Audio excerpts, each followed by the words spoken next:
world where headlines scream of division and despair, where social media feeds overflow with anger and cynicism, sometimes the most powerful moments come not from grand gestures or political speeches, but from the simplest acts of human kindness. What happens when two of the world's most watched figures step away from protocol, ignore the cameras, and do something so genuine, so unexpected that it reminds an entire planet what it means to be truly human? This is the story of how Prince William and Catherine, the Princess of Wales, brought the world to tears with one simple act that nobody saw coming.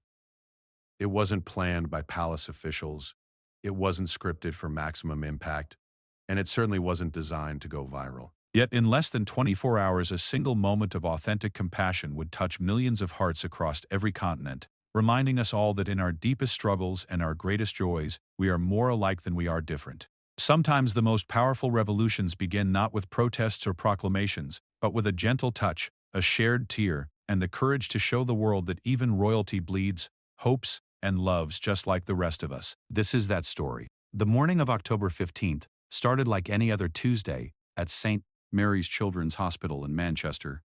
Nurses hurried through corridors with charts in hand, doctors reviewed treatment plans over steaming cups of coffee, and the familiar sounds of a busy medical facility filled the air. But in room 2047, 8-year-old Emma Thompson lay quietly in her bed, staring out the window at the gray October sky. Emma had been fighting leukemia for 2 years. Her once golden curls had fallen out months ago, replaced by a colorful collection of knitted hats that her grandmother made, each one more vibrant than the last. Today she wore her favorite, a bright purple one with silver stars that seemed to shimmer when she moved her head. Her parents, Sarah and David Thompson, had barely left her side since her latest relapse 3 weeks earlier. The doctors had been honest, perhaps too honest. The treatments weren't working as they had hoped. Emma's condition was deteriorating, and while they continued to fight, they wanted the family to prepare for all possibilities. Sarah had cried herself to sleep every night since that conversation, while David threw himself into research, desperately searching for clinical trials and experimental treatments that might save his daughter. But Emma, despite everything, maintained a spirit that amazed everyone who met her. She drew pictures for the other children on the ward, wrote thank you notes to her nurses, and always asked about other people before talking about herself. Her favorite question was asking visitors about their families, their pets, and what made them happy. The staff often said that Emma gave them more strength than they ever gave her. 3 floors above Emma's room, in the hospital's administrative wing, Director James Wellington was having what he thought would be a routine morning meeting. His assistant, Margaret, knocked on his door with an expression he couldn't quite read. "Mr. Wellington," she said, her voice carrying a mixture of excitement and nervousness, "I have Kensington Palace on line 1. They say it's urgent regarding a possible visit today." Wellington nearly dropped his coffee mug. In his 15 years running the hospital, he had hosted politicians, celebrities, and various dignitaries, but never anyone from the royal family. His hands shook slightly as he reached for the phone. The conversation was brief but life-changing. Prince William and Catherine were in Manchester for an unscheduled visit to meet with local community leaders about mental health initiatives. Their original afternoon appointment had been canceled at the last minute, leaving them with an unexpected free window. Catherine had specifically requested to visit a children's hospital not for publicity or official duties, but because she wanted to spend time with young patients who were facing serious challenges. This would be completely informal, the palace representative emphasized. No media, no official photographers, no prepared remarks. The princess simply wants to meet with children and families. "Can you accommodate them in approximately 2 hours?" Wellington agreed immediately, his mind already racing through security protocols and logistics. But as he hung up the phone, he realized something unique about this request. This wasn't a ceremonial visit or a charity photo opportunity. This was 2 parents wanting to spend time with sick children, with no agenda other than human connection. Word spread quickly but quietly through the hospital. The security team arrived first, conducting their routine sweeps and establishing protocols. But they were different from what the staff expected. These weren't the rigid, intimidating figures they had seen in movies.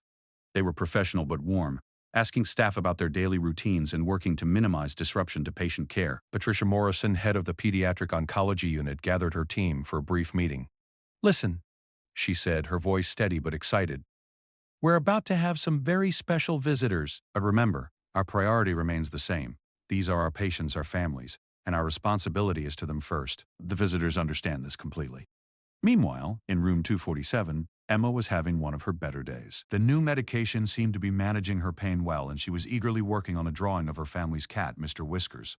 She had been telling everyone about how Mr. Whiskers had learned to open doors and had become quite the neighborhood escape artist.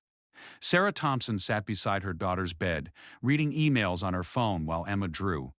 She was responding to messages from friends and family, updating them on Emma's condition and thanking them for their continued support. The overwhelming love and concern from their community had been one of the few bright spots in this difficult journey. Mom, Emma said suddenly, looking up from her drawing, do you think Mr. Whiskers misses me, as Sarah's heart clenched, as it did every time Emma's questions revealed how much she understood about her situation. Oh, sweetheart, I know he misses you terribly. Dad sent a picture yesterday of Mr. Whiskers sleeping on your bed, right on your pillow. Emma smiled, the same radiant smile that had charmed everyone since she was a baby. I miss him too. When I get home, I'm going to teach him even more tricks. Maybe he can learn to bring me my art supplies. It was this conversation that Catherine and William walked into, though they couldn't hear the words from outside the room. They had been quietly making their way through the ward for the past hour, spending genuine time with each family they met. This wasn't the quick handshake and photo opportunity that many had expected. Catherine sat on bed edges admiring artwork and listening to stories. William engaged in serious conversations with teenage patients about their interests and dreams. Dr. SST. Morrison had accompanied them throughout their visit, marveling at how naturally they interacted with the children and families. There was nothing performative about their presence. Catherine's eyes had filled with tears multiple times, and William had been visibly moved by the courage and resilience they witnessed. As they approached Emma's room, they could see through the partially open door a small girl with a purple star-covered hat, completely absorbed in her artwork. Her mother sat beside her, occasionally glancing over to admire her daughter's work. The scene was so peaceful, so filled with simple love, that both Catherine and William paused. Should we disturb them? Catherine whispered to Dr. Morrison. Emma loves meeting new people. Dr. Morrison replied softly. She'd been asking all morning if any other families were visiting today because she wanted to draw them pictures. Catherine knocked gently on the doorframe. Hello. May we come in? Sarah Thompson looked up, and for a moment her face showed complete confusion. She recognized the faces but couldn't quite process why they would be standing in her daughter's hospital room. Emma, however, reacted with the pure excitement of a child meeting new friends. Hi, Emma, said brightly, setting down her colored pencil. Are you here to visit someone? I'm Emma, and this is my mom, Sarah. We've been here for 3 weeks, but it's okay because the nurses are really nice and they let me help them sometimes. Catherine's breath caught in her throat. This beautiful little girl, clearly battling something serious, was more concerned with welcoming them than with her own situation. She approached Emma's bed slowly, as if afraid that moving too quickly might break the spell of this moment. Hello, Emma, Catherine said, her voice gentle but clear. I'm Catherine, and this is William. We were visiting the hospital today and wanted to meet some of the incredible children here. Your hat is absolutely beautiful. Emma's face lit up even brighter. My grandma made it. She says the stars are for making wishes. Do you want to make a wish on my hat? The request was so innocent, so perfectly childlike, that Catherine felt tears forming in her eyes. But she sat down in the chair beside Emma's bed and looked seriously at the purple hat with its silver stars. I think that's the most special hat I've ever seen, Catherine said. What kind of wishes do the stars grant? All kinds, Emma replied matter-of-factly. But the best wishes are for other people. I wish that my friend Jamie down the hall would get to go home soon, and yesterday the doctor said his treatment is working really well. William, who had been standing quietly beside Sarah, was struck by the profound simplicity of Emma's worldview. Here was a child facing her own mortality, and her greatest joy came from wishing for others' happiness and recovery. Sarah finally found her voice. Your Royal Highness, Your Majesty, I'm so sorry I don't know the proper way to address you. This is such an unexpected honor. Catherine reached out and gently touched Sarah's hand. Please, just Catherine and William. We're here as parents, not in any official capacity. We have 3 children, and we can only imagine how difficult this must be for your family. It was this moment of genuine human connection that would later be remembered as the beginning of something extraordinary. Not because royalty had visited a hospital, which happened regularly, but because 2 parents were sitting with another parent, acknowledging the universal fear and love that comes with having children. Emma, unaware of the deeper currents of emotion in the room, was already back to her drawing. Are you William and Catherine like the prince and princess? My teacher read us stories about them, she said. They have children too, she said. Yes, William said, sitting down on the edge of Emma's bed.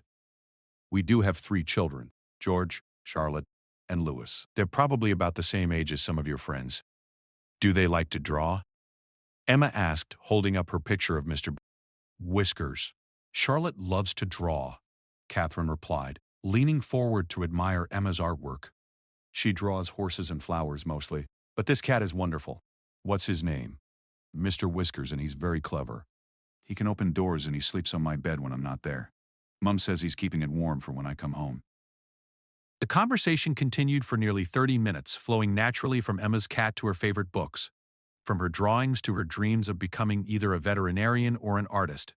Catherine and William listened intently, asked questions, and shared stories about their own children's interests and personalities.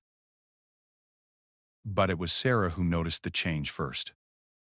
As the conversation progressed, Emma seemed more animated than she had been in weeks.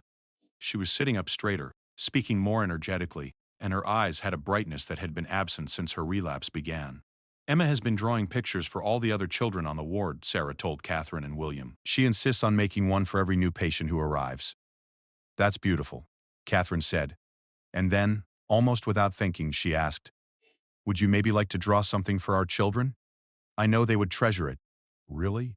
You would take one of my drawings to real princes and princesses?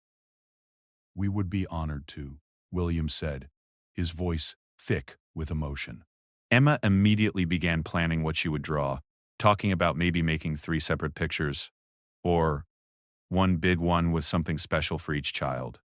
Catherine found herself wiping away tears as she watched this brave little girl find such pure joy in the idea of giving something to children she had never met. It was then that Dr. Morrison appeared in the doorway, gently indicating that they should begin to wrap up their visit. Catherine and William had spent far longer than originally planned in the hospital, but neither wanted to leave. Catherine stood up slowly, then did something that surprised everyone, including herself. She leaned down and gently hugged Emma, holding her for just a moment longer than a typical formal greeting would require. Emma, Catherine whispered, you are one of the most special people I have ever met. Thank you for sharing your stories and your beautiful art with us. Emma hugged her back with surprising strength. Thank you for visiting. Will you come back to see my new drawings? I hope so, Catherine replied, and she meant it completely. As they prepared to leave, William shook hands with Sarah, but their exchange was brief and heavy with unspoken understanding. 2 parents acknowledging each other's love and fear, needing no words to communicate the depth of what they were experiencing. Walking down the corridor away from Emma's room, Catherine was quiet. William noticed her wiping her eyes and gently took her hand. She's extraordinary, Catherine finally said. They all are, William replied. But yes, she's something special. Neither of them knew that this first meeting would set in motion events that would touch millions of lives around the world. They only knew that they had just spent time with a little girl who had reminded them of something fundamental about human nature, about hope, and about the power of simple kindness.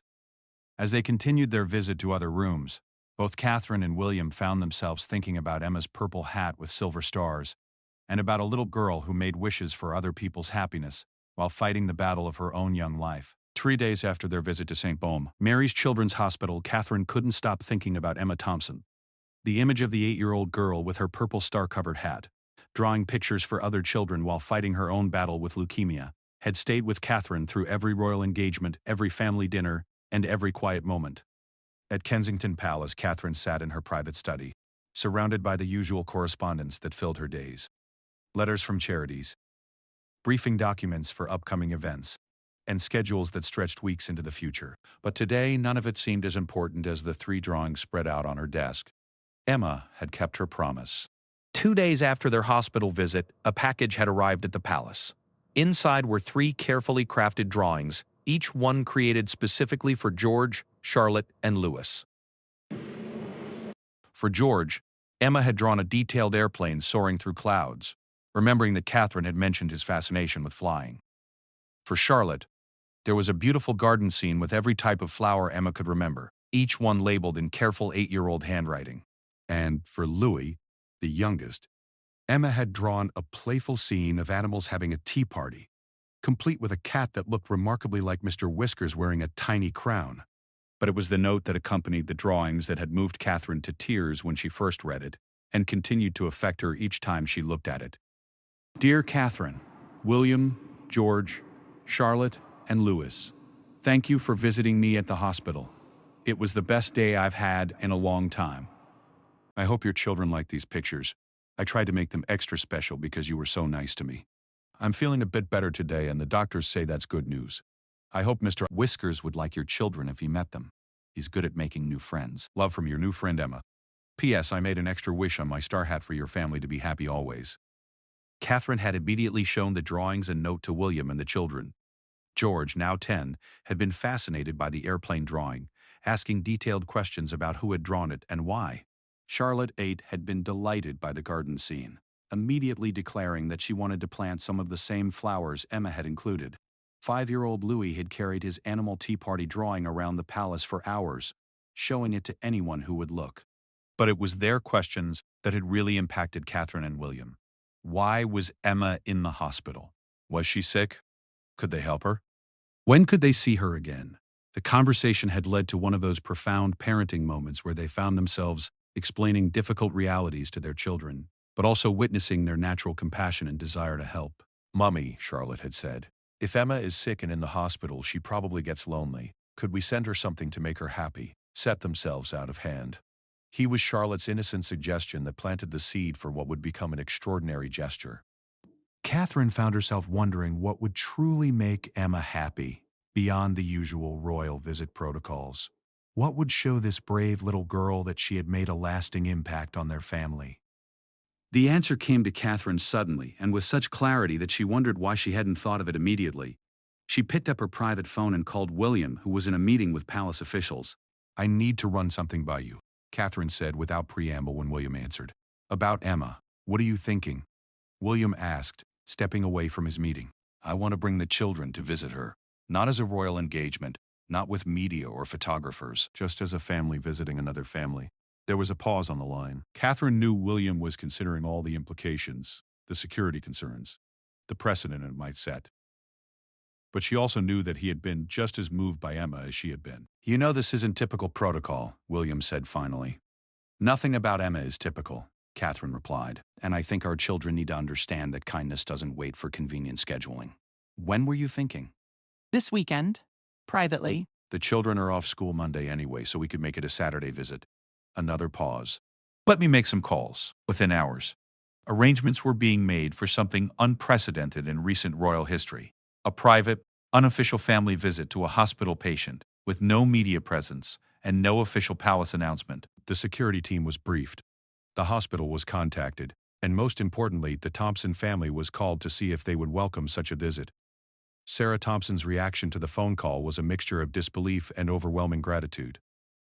Emma's condition had been stable but challenging over the past few days. She had good moments and difficult ones, but throughout it all she had talked constantly about Catherine and William's visit and wondered if they had received her drawings. Emma, Sarah said gently to her daughter after hanging up the phone, I have some news that might make you happy. Emma looked up from the book her father was reading to her, her eyes still bright despite her obvious fatigue. Catherine and William called. Sarah continued. They received your beautiful drawings and they want to know if they can bring their children to visit you this Saturday.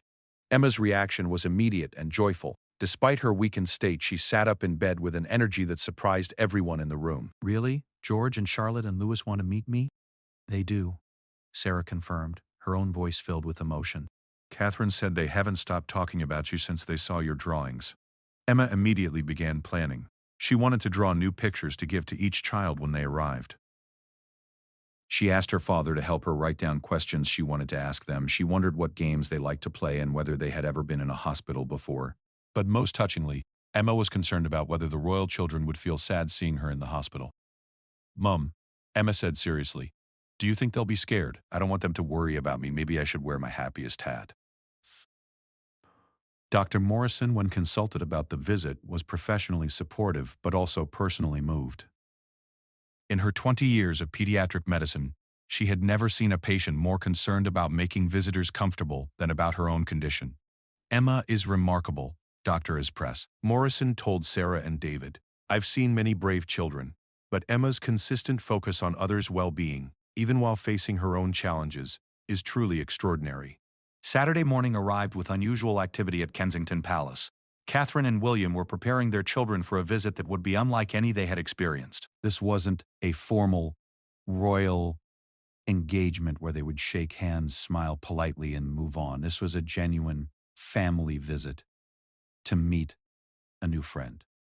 I want you all to understand, Catherine explained to George, Charlotte, and Louise as they prepared to leave, that Emma is very sick. She's been in the hospital for a long time, and she might look different from other children you know. But she's also one of the kindest, most thoughtful people I've ever met, and she's very excited to meet you. Charlotte, with the directness that often surprised adults, asked, "Is she going to die, Mummy?" Catherine and William exchanged glances. This was the question they had been expecting and dreading. "She's very sick, Charlotte," William answered gently. "The doctors are working very hard to help her get better, but sometimes people get so sick that the medicine can't fix them." What's important is that while she's here, we can be good friends to her and show her how much she means to us. George, ever practical, asked, what should we bring her? It was a question that had occupied Catherine's thoughts for days. What do you bring a child who might be dying? What gift could possibly convey the appropriate sentiment? The answer had come from an unexpected source. Louis, despite being only 5, had suggested with typical childlike wisdom, we should bring her something that shows we want to be her friends forever. That suggestion had led to a shopping trip unlike any the royal family had ever undertaken. Catherine and the children had visited a London toy store, not for the usual charity events or publicity opportunities, but as customers looking for special gifts for a new friend. They had chosen carefully a set of professional colored pencils for Emma's artwork, a stuffed animal that reminded them of Mr. Whiskers, and a beautiful journal where Emma could write stories or draw pictures. But the most special gift had been Charlotte's idea. A small silver bracelet with a star charm, matching the stars on Emma's favorite hat. This way, Charlotte had explained seriously, even when we're not there, she'll have stars with her always. The drive to Manchester was filled with the children's chatter about what they would say to Emma, what questions they wanted to ask, and whether she would like their gifts. But as they approached the hospital, a more serious mood settled over the car. Remember, Catherine said softly, this visit is about Emma, not about us. We're here to be her friends and to show her that we care about her. The hospital had made special arrangements for their arrival, using a private entrance to ensure the family could visit without public attention. Dr. Morrison met them personally, briefing them quickly on Emma's condition and what to expect. She's having a good day today, Dr. Morrison explained. She's been excited about your visit all week. But please understand that she tires easily, and she may need to rest during your visit.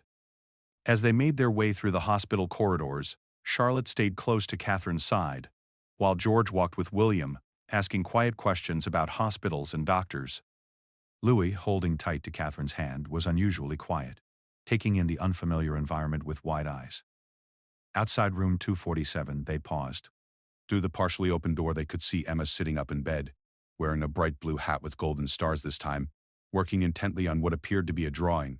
Her parents sat nearby, and the scene was so peaceful, so filled with quiet determination, that it took a moment for anyone to move. Catherine knocked gently on the doorframe just as she had 3 days earlier. Hello, Emma. We brought some friends who were very excited to meet you. Emma's face transformed when she saw the family enter her room. The joy in her expression was so pure, so unguarded, that it immediately put the royal children at ease. George, Charlotte, Louis, Emma said as if greeting old friends rather than meeting them for the first time. I've been waiting for you. I made each of you new pictures, and I have so many questions to ask you. What followed was perhaps one of the most natural, unscripted interactions in recent royal history. The children sat around Emma's bed, sharing stories, comparing drawings, and discovering common interests. George was fascinated by Emma's detailed knowledge of airplanes, which had come from hours of looking out her hospital window at planes flying overhead. Charlotte and Emma immediately bonded over their shared love of drawing and flowers, with Emma describing each flower in her garden pictures with botanical accuracy that impressed everyone. But it was Louis who provided the day's most touching moment. After quietly observing the conversations around him, he approached Emma's bed and, with the serious concentration that only 5-year-olds can muster, carefully placed his stuffed animal next to Emma's pillow. "This is for you," Louis announced solemnly. His name is Benny, and he's very good at keeping people company when they're sad or scared. Emma's eyes filled with tears as she hugged the soft toy. Thank you, Louis. Benny can be friends with Mr. Whiskers when I go home. The use of when rather than if wasn't lost on the adults in the room, but Emma's unwavering optimism in the face of her circumstances continued to astound everyone who met her. Catherine presented the other gifts, with Charlotte proudly explaining the significance of the star bracelet. These stars are just like the ones on your hats, Charlotte said as she helped Emma put on the bracelet. Mummy says that when you make wishes on stars, they travel all around the world to find the people who need them most. I love it, Emma said, admiring how the silver star caught the light from her window. I'll make wishes on it every day, and I'll always remember my friends who gave it to me. The visit stretched on for nearly 2 hours, far longer than anyone had planned. The children played quiet games, shared snacks that Emma's mother had prepared, and engaged in the kind of genuine conversation that transcends age differences and circumstances. But perhaps the most significant moment came when Emma asked Catherine and William to step aside for a private conversation. I wanted to thank you, Emma said, her voice mature beyond her years, not just for visiting me but for bringing your children. I know they probably had other things they wanted to do today, but they chose to spend time with me instead. That makes me feel very special. Catherine felt her throat tighten with emotion. Emma, you are special. You're one of the most remarkable people any of us have ever met. Our children are better for having met you. Can I tell you a secret? Emma whispered. Both Catherine and William nodded. I've been scared sometimes about being sick, Emma continued. But meeting your family has reminded me that there are so many good people in the world, and so many reasons to keep fighting. You've given me hope. It was in this moment that Catherine made a decision that would change everything.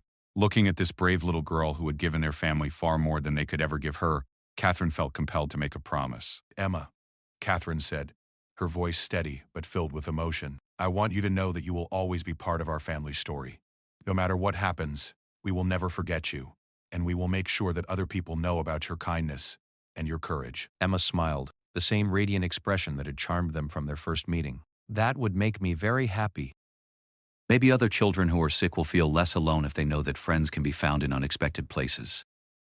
As the visit came to an end, the goodbyes were difficult for everyone. The royal children promised to send letters and drawings. Emma promised to continue creating art and to write about her adventures with Mr. Whiskers.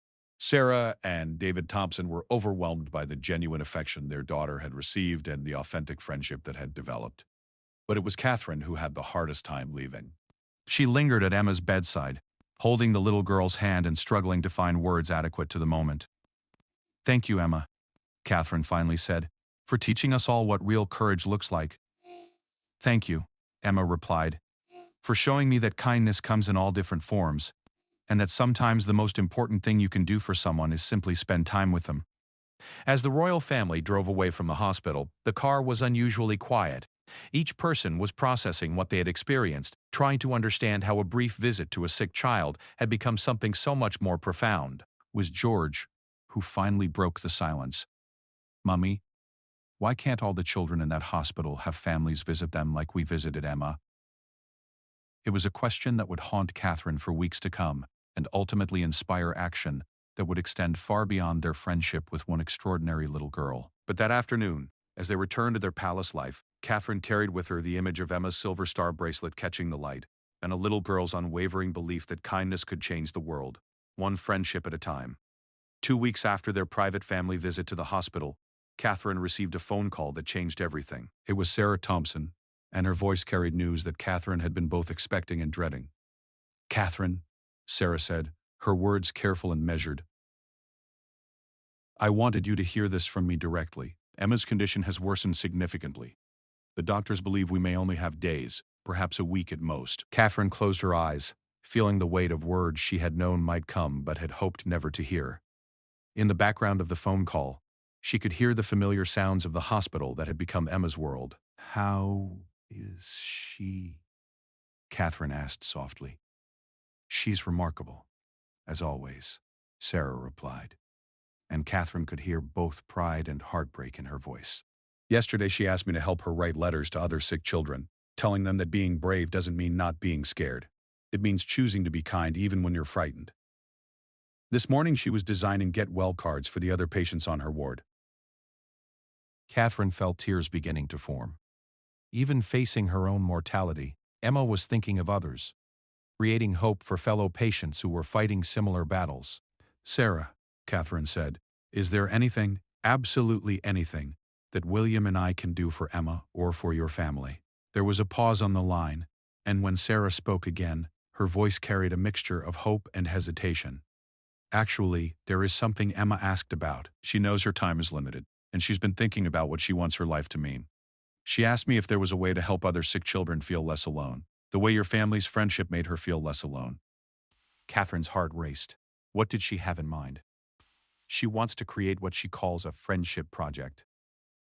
She's been drawing pictures and writing letters for months, collecting them in a special box. Her idea is that these could be shared with children in hospitals around the country, letting them know that someone understands what they're going through and that they're not forgotten. That's beautiful, Catherine said, her voice thick with emotion. But Emma has a bigger dream, Sarah continued. She wonders if important people like you and William, might help spread the message that sick children deserve the same friendships and attention as healthy children. She says that if people knew how much a simple visit or letter could mean, maybe fewer children would feel alone. Catherine was quiet for a moment, understanding the profound responsibility Emma was offering. This wasn't just about helping one brave little girl fulfill a final wish.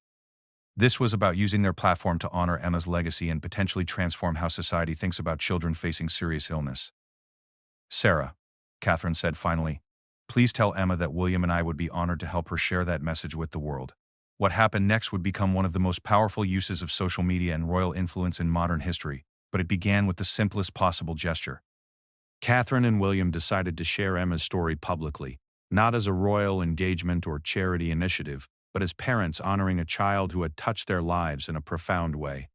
The decision to go public wasn't made lightly. Required conversations with palace officials, security assessments, and careful consideration of privacy concerns, but most importantly, it required Emma's explicit consent and enthusiasm.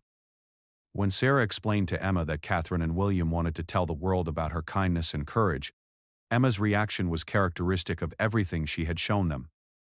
Will it help other children feel less scared? Emma asked. I think it will help many children, Sarah replied. Then yes, I want people to know that being sick doesn't make you less important, and that friendship is the best medicine of all. Catherine and William crafted their social media posts with unprecedented care. These wouldn't be the usual formal royal announcements. These would be personal, authentic, and focused entirely on Emma's message rather than their own roles in the story. Catherine's Instagram post featured a photo of the drawings Emma had created for George, Charlotte, and Louis, along with a caption that would be shared millions of times within hours. 3 weeks ago, William and I met an extraordinary 8-year-old named Emma Thompson at St. Mary's Children's Hospital in Manchester. Emma is fighting leukemia with courage that has inspired our entire family. But what struck us most wasn't her bravery in facing her illness. It was her determination to bring joy to other sick children, even while fighting her own battle. Emma draws pictures for every new patient on her ward. She makes wishes on her star-covered hats for other children's recovery. She writes thank you notes to her nurses and asks visitors about their families before talking about herself. Emma recently told us that being sick doesn't make children less deserving of friendship and attention. She's absolutely right. This week, Emma's condition has worsened, but her spirit remains unbreakable. She wants the world to know that sick children everywhere need to feel seen, valued, and loved. They need to know they're not forgotten. We're sharing Emma's story because she asked us to help spread a simple message. Kindness costs nothing, but it can mean everything to a child who is scared and fighting for their life. To Emma, thank you for teaching our family about real courage and for reminding us that the smallest acts of love can have the biggest impact. You are unforgettable. #Emma's message, #kindness matters. William's post was equally powerful but focused on the perspective of a father. As parents, Catherine and I try to teach our children about empathy, kindness, and service to others, but sometimes our children's teachers come in unexpected forms. Emma Thompson, age 8, has taught our entire family lessons about grace, courage, and selflessness that we will carry forever. Despite facing a serious illness, Emma's first concern is always for others. She creates art for fellow patients, makes wishes for their recovery, and spreads joy in a place where hope can be hard to find. Emma asked us to share her story not to seek sympathy, but to remind the world that sick children are still children. They want friends. They have dreams. and they deserve the same love and attention as any other child. Please join us in honoring Emma's request. Reach out to children's hospitals in your area. Send cards to young patients. Volunteer your time. Show sick children that they are seen, valued, and loved. Let's make sure no child faces their battle alone. #Emma's message #no child alone. The response was immediate and overwhelming. Within 6 hours, both posts have been shared hundreds of thousands of times. Comments poured in from around the world, with people sharing their own stories of sick children, praising Emma's courage, and most importantly, committing to take action in their own communities. But it was what happened next that truly demonstrated the power of authentic emotion and genuine human connection in the digital age. Emma's story was picked up by news outlets across the globe. But unlike typical royal news, this coverage focused entirely on Emma's message rather than the royal family's involvement. Television anchors were visibly moved while reading Emma's story on air. Newspaper editorials praised her wisdom and called for society to better support children facing serious illnesses. Social media exploded with #Emma's message posts as people around the world shared stories of sick children in their own communities, organized hospital visits, and created art projects inspired by Emma's example. Children from healthy families began sending drawings and letters to local children's hospitals. Adult artists created elaborate pieces inspired by Emma's star-covered hats and donated them to raise money for pediatric cancer research. Perhaps most remarkably, sick children themselves began sharing their own stories, using Emma's courage as inspiration to speak about their experiences and needs. A teenage cancer patient in Australia posted a video explaining how Emma's story had helped her feel less alone. A 6-year-old boy in Canada sent a picture of himself wearing a handmade star hat to his chemotherapy session, explaining that it made him feel brave like Emma. But the most profound response came from an unexpected source. Children's hospitals around the world reported unprecedented numbers of volunteers wanting to visit young patients. Hospital staff were overwhelmed by donations of art supplies, books, and toys. Most importantly, sick children who had felt isolated and forgotten suddenly found themselves receiving cards, letters, and visits from strangers who had been inspired by Emma's story. Morrison at St. Mary's Hospital was amazed by the transformation she witnessed. "In 30 years of pediatric medicine, I have never seen anything like this," she told reporters who had descended on the hospital seeking to understand the Emma phenomenon. "Suddenly, every child on our ward is receiving letters and packages from around the world. But more than that, local families are asking how they can help. Our volunteer program has a waiting list for the first time in our history." Meanwhile, Emma herself was watching the global response to her story with wonder and joy. Despite her weakening condition, she insisted on reading every letter that arrived for her and looking at every drawing that children sent to the hospital. "Mummy," Emma said to Sarah as they scrolled through social media posts tagged with #Emma's message, "look how many people want to be friends with sick children now. Do you think they understand that we're still just kids who like games and stories and jokes?" It was this question that prompted Catherine to make one final visit to Emma, this time accompanied by a small media crew. Not to exploit Emma's condition, but to give her a platform to speak directly to the world in her own words. The resulting video, filmed in Emma's hospital room, with Emma wearing her original purple hat with silver stars, would become one of the most shared pieces of content in social media history. But its power came not from professional production or royal involvement. Its power came from an 8-year-old girl speaking with wisdom that transcended her years. "Hi everyone," Emma said, looking directly into the camera with clear, bright eyes. "My name is Emma, and I want to thank all of you for caring about sick children like me. I've been reading your letters and seeing your pictures, and it makes me so happy to know that children in hospitals everywhere are getting new friends because of my story." She paused, adjusting her star hat, before continuing with the serious tone she reserved for her most important thoughts. "I want you to know that being sick doesn't make us different from other children. We still like to play games and hear stories and make jokes. We still have dreams about what we want to be when we grow up. We still love our families and our pets and our favorite foods. The only difference is that we have to be extra brave because our bodies are fighting something really hard." Emma's next words would be quoted in newspapers around the world and remembered long after she was gone. But here's the secret about being brave. You don't have to do it alone. Every time someone sends a card or visits or just remembers that we're here, it makes us stronger. Every time someone chooses to be kind to a sick child, they're sharing their bravery with us. And that's the most special gift anyone can give. She held up one of the hundreds of drawings that had arrived at the hospital since her story went viral. This picture is from a little girl in Japan who has never been sick a day in her life, but she drew it just for children like me. That's what kindness looks like. It travels around the world to find people who need it. Emma's final words in the video were directed specifically at other sick children who might be watching. To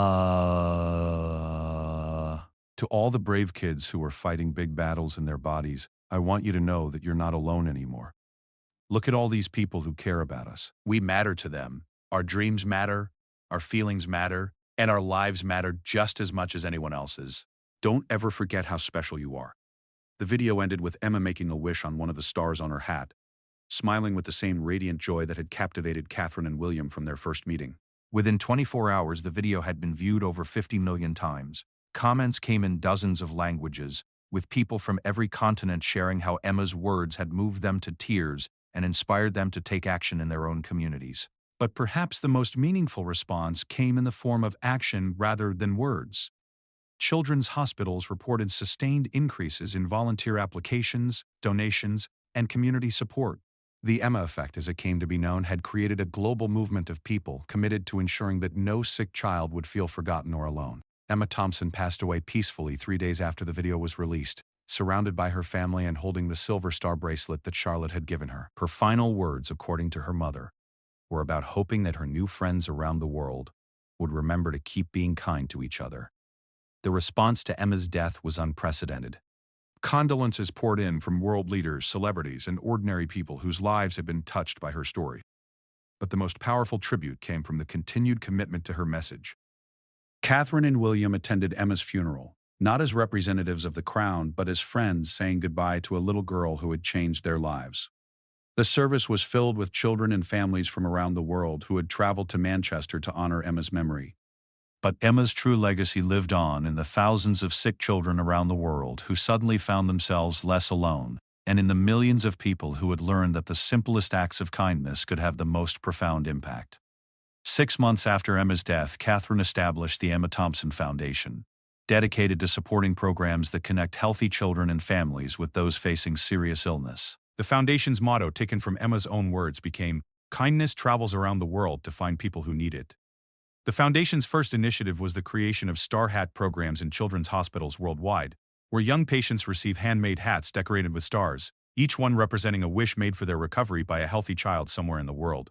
But perhaps the most lasting impact of Emma's story was the change it created in how society views and supports seriously ill children. Hospital isolation became less common as communities rallied to ensure sick children remained connected to the world beyond their medical treatments. Emma Thompson, an 8-year-old girl with a purple star-covered hat and an unshakable belief in the power of kindness, had achieved something that no policy or program had managed before. She had reminded the world that sick children are, first and foremost, children who deserve friendship, attention, and love. Her simple act of making wishes for other people's happiness had traveled around the globe, touching millions of lives and creating a legacy of compassion that would continue long after her own brief but extraordinary life had ended. In the end, Emma's greatest wish had come true. No child facing a serious illness would ever have to feel forgotten or alone again, because the world now understood what she had always known, that kindness costs nothing, but it can mean everything to someone who needs it most. One simple act, global emotion. William and Kate left the world in tears, emotional.